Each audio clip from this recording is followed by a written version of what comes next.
அகிலமெங்கும் உள்ள தமிழ் நேயர்கள் அனைவருக்கும் பரம்பரை ஜோதிடர் உங்கள் மனோ பாலாஜியின் அன்பான வணக்கம். தனுசு ராசி அன்பர்களுக்கு செவ்வாய் பயிற்சி பலன்கள்.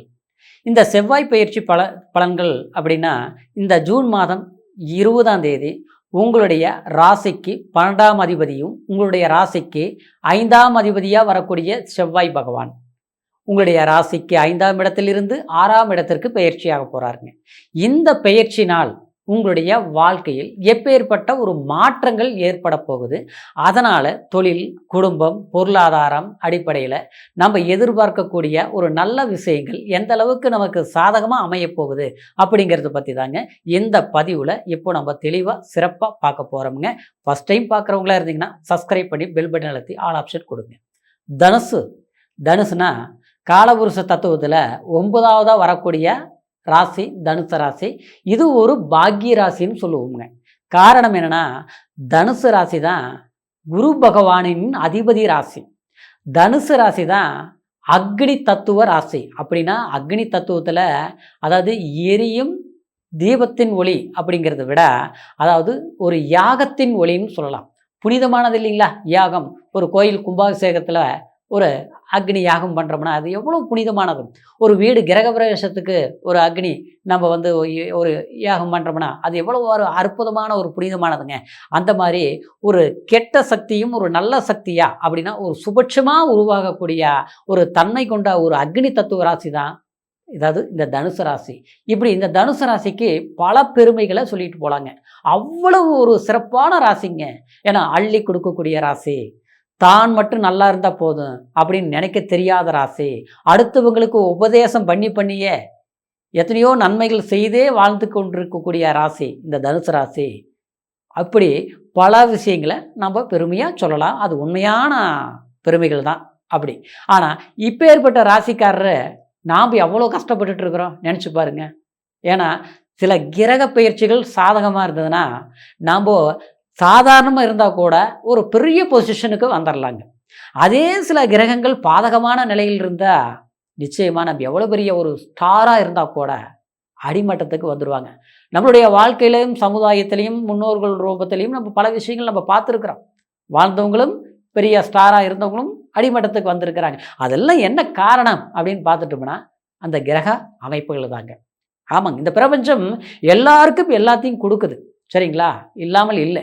ஆனால் அது சிலருக்கு சில சாதகத்தையும் சில நேரங்களில் சில பாதகங்களையும் உருவாகுது. அது இந்த கிரக சூட்சுமங்களை தான், இந்த நவகிரகங்களுடைய தன்மை தான். அப்போது உங்களுடைய ராசிக்கு 4ஆம் இடத்துல சனி பகவான் அர்த்த அஷ்டம சனி அப்படிங்கிற ஒரு பொசிஷனில் பயணிச்சுட்டு இருக்கிறீங்க. எவ்வளோ நாளா? இந்த 1.25 வருஷமாக. அப்போது இந்த 1.25 வருஷமாக நீங்கள் கணக்கு போட்டு பாருங்கள், சரிங்களா? உழைப்பு உங்ககிட்ட இருக்கும், ஆனால் உழைப்புக்கு தகுந்த முன்னேற்றம் இல்லை. குறிப்பாக சொல்ல போனோம்னா எவ்வளோதான் நீங்கள் பாடுபட்டுட்டு கஷ்டப்பட்டுட்டு வந்தாலும் உண்மையிலேயே சரியான தூக்கம் கெட்டு போச்சுங்க. தூக்கமே வரமாட்டேங்குதுங்க. எல்லாம் படுத்து யோசிச்சுட்டே இருக்கிற மாதிரி தான் இருக்கிறத தவிர நிம்மதியாக தூங்க முடியல. அத்தனை பிரச்சனைகள் எனக்கு இருக்குங்க. இப்படி தான் சொல்லுவீங்க தனுசு ராசிக்காரர். ஏன்னா 4ஆம் இடத்துல போய் சனி உட்காந்துருச்சு, அர்த்த அஷ்டம சனி. நிம்மதி கெட்டு போச்சு. ஏன்னா 4ஆம் இடங்கிறது ரொம்ப முக்கியம் இல்லைங்களா? இதில் என்ன ஒரு வரப்பிரசாதம் அப்படின்னு பார்த்துட்டோம்னா கரெக்டாக 8ஆம் இடத்துல போய் குரு உட்காந்து 9ஆம் பார்வையா அந்த 4ஆம் இடத்தை பார்த்துட்டு இருக்கிறதுனால இந்த ஒரு மாற்றமான நேரம் வரக்கூடிய நேரத்தில் உங்களுக்கு இந்த 5ஆம் அதிபதி செவ்வாய் போய் 6ல் உட்காந்துட்டார். அதெல்லாம் கவலைப்படாதீங்க. 5ஆம் இடம்ங்கிறது என்ன? பூர்வ புண்ணியஸ்தானம், புத்திரஸ்தானம். அது மட்டும் கிடையாது, நம்ம குலதெய்வத்துடைய அருள் கிரகங்கள், அதாவது அருள் யோகங்கள் பெறக்கூடிய ஸ்தான பலமே அந்த 5ஆம் இடம் தான். அப்போ அந்த 5ஆம் இடத்துக்கு அதிபதி 6ஆம் இடத்துல போய் உட்காரும்போது எனக்கு ரொம்ப கெட்டு போச்சு அப்படின்லாம் நினச்சிக்க வேண்டாங்க. ஏன்னா இந்த செவ்வாய் உங்களுக்கு 12ஆம் அதிபதியாகவும் வருவார். அப்போது 12ஆம் அதிபதி 6ஆம் இடத்துல போய் உட்காரும்போது என்ன ஆகும்? கெட்டவன் கிட்டிடும் ராஜயோகம். அப்போ இது விபரீத ராஜயோகமும் இல்லைங்களா? அப்போ நிச்சயமாக ஏற்கனவே நம்ம அர்த்த அஷ்டமச்சனிலிருந்து ஒரு தெம்பு வந்தாச்சு, குருவின் உச்ச பலம் பெற்று. அப்போது இந்த நேரத்தில் செவ்வாயும் நமக்கு ஒரு அற்புதமான விபரீத ராஜயோகத்தை கொடுத்துட்டார். எப்போது? இந்த ஆகஸ்ட் இதை பண்ணிக்கணும், அதாவது இந்த ஜூன் மாதம் 20ஆம் தேதியிலிருந்து ஆகஸ்ட் 2ஆம் தேதி வரைக்கும். அப்போ இந்த நேரத்தில் நமக்கு எது எது பண்ண முடியாமல் கால தாமதம் ஆகிட்டு இருந்ததோ, அது திருமணமாக இருக்கட்டும், எத்தனையோ இடத்துல போய் பொண்ணு பார்த்தோம், மாப்பிள்ளையை பார்த்தோம், நாம் போய் பார்த்தவங்களுக்கு அவங்களுக்கு கல்யாணம் ஆகி போச்சு. ஆனால் நமக்கு ஆகலை. பொருத்தம் நல்லா இருந்தாலும் ஆனால் ஏதோ ஒரு விதத்தில் நமக்கு அது ஒத்து மேட்ச் ஆகலை.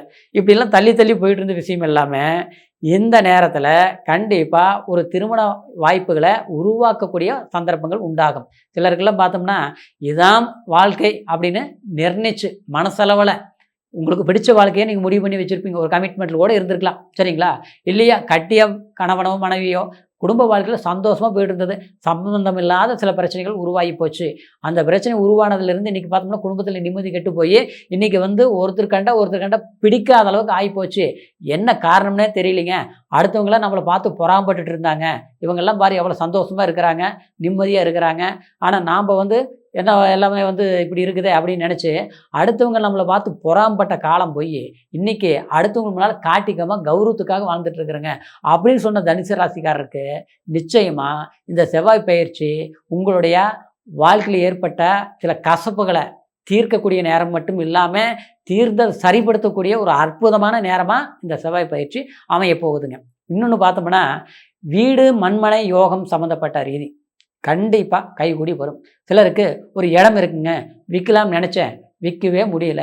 சில கடன் பிரச்சனை இருக்குது, இது கொஞ்சம் விற்றுமனா அந்த பிரச்சனைகளை தீர்த்துட்டு ஒரு புதுசாக நம்ம ஒன்று தேவையான அளவுக்கு ஒன்று வாங்கிக்கலாம்னு நினச்சி முயற்சி பண்ணிகிட்டு இருக்கிறோங்க. 10 ரூபா போகிற பொருள் 8 ரூபாய்க்கு கேட்குறாங்க. ஆனால் அதாவது கொடுத்துடலாம் பார்த்தோம்னா கண்டிப்பாக வந்து அதுவும் முடிய மாட்டேங்குது. வர்றாங்க பார்க்குறாங்க, இன்றைக்கி நாளைக்குன்னா தள்ளி தள்ளி போயிட்டுருக்குது. இது இடம் மட்டும் சொல்ல வரலிங்க, வீடாக இருக்கட்டும், இல்லையா நம்மக்கிட்ட இருக்கக்கூடிய ஒரு பொருளாக இருக்கட்டும், ஆக மொத்தத்தில் நாம் வந்து என்னென்னா மன உளைச்சலுக்கு நம்மக்கிட்ட இருக்கிறது ஒரு நல்ல பொருளாக இருந்தால் கூட அந்த பொருளுக்கு வேல்யூ இல்லாத அளவுக்கு போயிட்டுருக்குது. இப்படிங்கிற ஒரு சூழ்நிலை. குடும்பத்தில் திருமணம் சம்மந்தப்பட்டது, ஒரு வீடு கட்டுறது, இந்த மாதிரி ஒரு நல்ல விசேஷங்கள் பண்ணலாம்னு நினச்சிட்டாலே சமீப காலமாக பண்ணவே முடிய மாட்டேங்குது.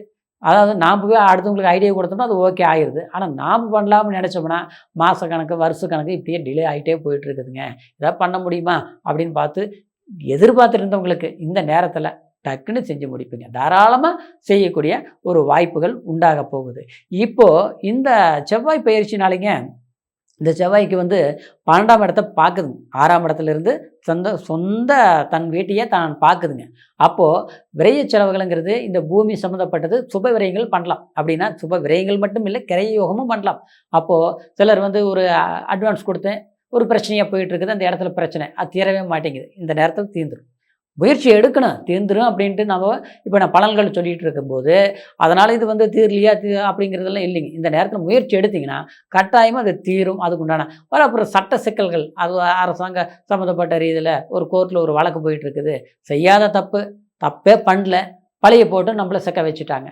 சரிங்களா? அந்த பழியிலிருந்து மீண்டு வரதுக்கு நாம் செலவு பண்ணுறோம். ஆனால் செலவு பண்ணாலும் இன்றைக்கி நாளைக்குன்னு தள்ளி தள்ளி போயிட்டுருக்குது. ஒரு நாள் பார்த்தா நமக்கு சாதகமாக இருக்குது, இன்னொரு நாள் பார்த்தோம்னா எதிரிக்கு சாதகமாக போயிட்டுருக்குது. இது என்ன தான் முடியும்னு தெரியலையே அப்படின்னு நினச்சிட்டு இருக்கிறவங்களுக்கு ஒரு நல்ல ரிசல்ட்டு, ஒரு உங்களுக்கு பக்கம் சாதகமான தீர்ப்புகள் உருவாக்கும். அது பூர்வீக சொத்தாக இருக்கட்டும், இல்லை டைவர்ஸ் சம்மந்தப்பட்ட ஒரு வழக்குகளாக இருக்கட்டும், இல்லை மறு வாழ்க்கை அமைக்கலாங்கிறவங்களுக்கு முயற்சி எடுக்கக்கூடியவங்களுக்காக இருக்கட்டும், எல்லாத்தோட வேலை வாய்ப்பு சம்மந்தமான சில நல்ல விஷயங்கள் நிச்சயமாக கைகூடி வரக்கூடிய ஒரு அற்புதமான காலகட்டமான ஒரு சந்தர்ப்பம் தான் இந்த செவ்வாய் பெயர்ச்சி. ஏன்னா செவ்வாய்ங்கிறது முருகருடைய அம்சம் ஆச்சுங்களா, அழகர் முருகருடைய அம்சம். அப்போ இந்த நேரத்தில் செவ்வாய் பகவானை நல்லா பிரார்த்தனை பண்ணிக்கோங்க. ஏன்னா உங்களுக்கு இயல்பாகவே திருச்செந்தூர் முருகர் தனுசு ராசிக்கு ரொம்ப சிறப்பான ஒரு அருளை பெறக்கூடிய ஒரு ராசி. அப்போ திருச்செந்தூர் போயிட்டு வர்றது சிறப்பாக இருக்குது. அவ்வளோ தூரம் எப்படிங்க போயிட்டு வர்றது, இப்போ நேர காலமும் நமக்கு சாதகமாக இல்லையே அப்படிங்கிறவங்களுக்கு பக்கத்தில் இருக்கிற முருகர் கோயிலுக்கு போயிட்டு வாங்க. சரிங்களா?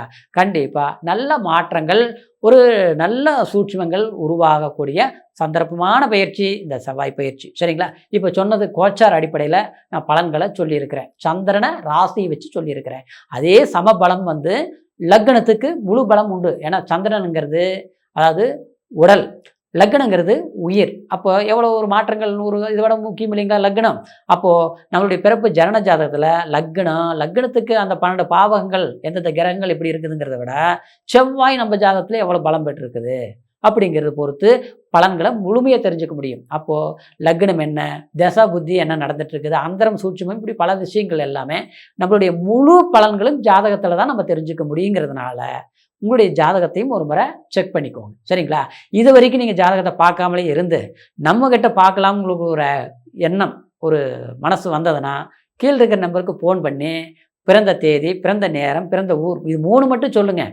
முழுமையான பலன்களை அற்புதமாக சொல்லுவோங்க. சரிங்களா? முழுமையாக கேட்டு தெரிஞ்சுக்கிட்டு இனி வரக்கூடிய காலம், எதிர்காலம் இதை எப்படி நம்ம இந்த தசாபுத்திகளுக்கு தகுந்த மாதிரி நம்ம பயன்படுத்திக்கலாம் அப்படிங்கிறத நிர்ணயம் செய்யுங்க. தனுசு ராசி அன்பர்களுடைய எதிர்காலம், இனி வரக்கூடிய காலம் அற்புதமான காலமாக, சக்ஸஸ்ஃபுல் ஒரு முன்னேற்றமான எதிர்காலமாக அமையணும் அப்படிங்கிற ஒரு வாழ்த்துக்களோட மீண்டும் அடுத்த பதிவில் சந்திக்கும் வரைக்கும் நன்றி, வணக்கம்.